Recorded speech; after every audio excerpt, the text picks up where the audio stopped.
เข้าสู่ระบบบัญชี Capcut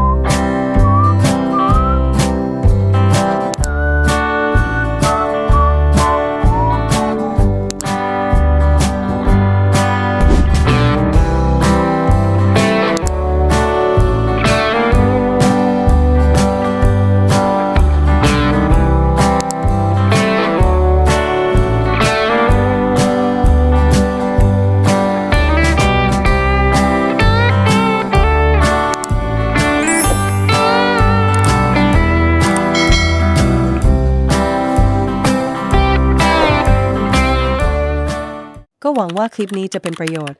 ให้กับเพื่อนๆนะครับแล้วพบกันใหม่ในคลิปหน้านะครับสวัสดีครับ